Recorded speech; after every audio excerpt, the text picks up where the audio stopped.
Hello and welcome to Epic Fantasy Reviews. Zelda Episode 2, Cold Spells. Zelda tries to flirt with Link into getting him to do spring cleaning. And Link doesn't like it, so pretends to have a cold.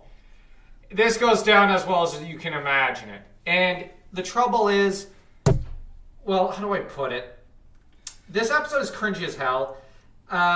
Link is trying to practice his swordsmanship, but occasionally nearly gets caught by Sprite, who then decides it's up to her to do the spring cleaning. Her spell goes all haywire. Wizard's Apprentice from Fantasia. Or Magician's Apprentice. Yeah.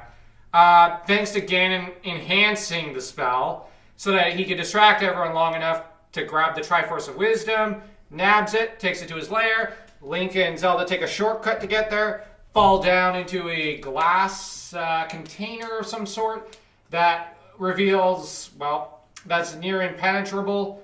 If Link had the Master Sword, he could cut through it, but he doesn't, so, his bullets don't work. Sprite then Ganon decides he wants the sword, has one of his giant crabs try to reach down into the container to nab it.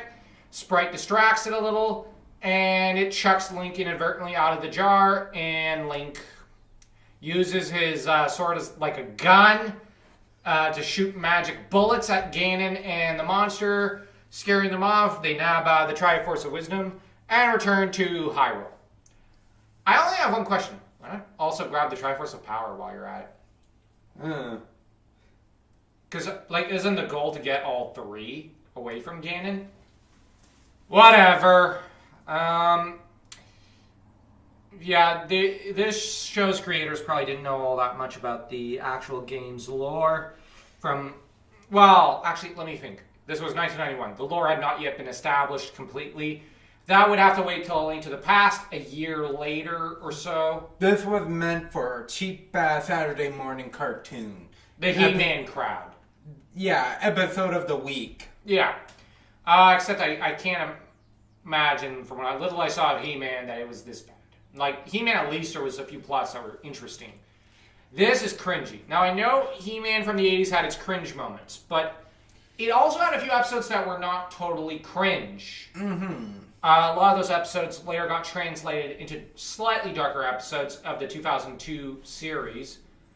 But this Zelda series, honestly, I would like to see a new Zelda anime or cartoon done. You know what would be better off for this cartoon series, just as its own? Mm-hmm. For Ganon to have far more charisma. I mean, look at Skeletor. Even in the original... yeah, I guess. Because here, Ganon is just villain of the week. Yeah, it's kind of his thing to be just coming up with harebrained schemes. At least Skeletor is Skeletor. And He-Man, I lied! The fact that the voice actor for 2002 He-Man imitated the original, but it turned out better. Yeah, although the 80s one was really good. Mm-hmm. But, yeah, I would just like to see a new series released from Japan of Zelda. And, where we get to explore the lore a bit more. I'd like them to base it off of maybe A Link to the Past.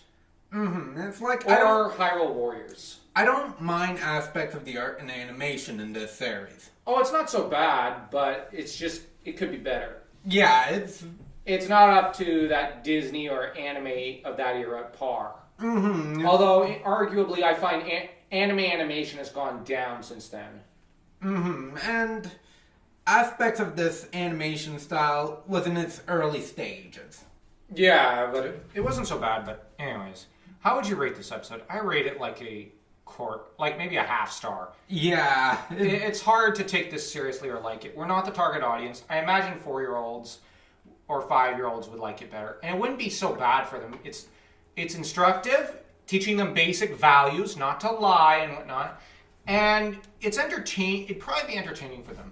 We're kind of, for fantasy I think we're both kind of more like Suikoden, Lord of the Rings, Hobbit, Dragonlance type fans. So we would like fantasy to be a bit more, like we prefer the more adult fantasy. Although Lord of the Rings is certainly for children, but Suikoden and Call and whatnot is more for adults. So maybe that's more for us. But this series, I imagine if I had seen it at 4 or 5 years old, I'd have loved it. Yeah, it was meant for that young Nintendo crowd, which 4 to 7 years old. Well, I'd say more 4 to 5. I think 7-year-olds would have outgrown it, and probably into stuff like the He-Man 2002 series. Yeah. Although, like this isn't a bad show, given the target audience. It's just we're not it. So, anyways, if you like this video, like, share, subscribe, leave a comment.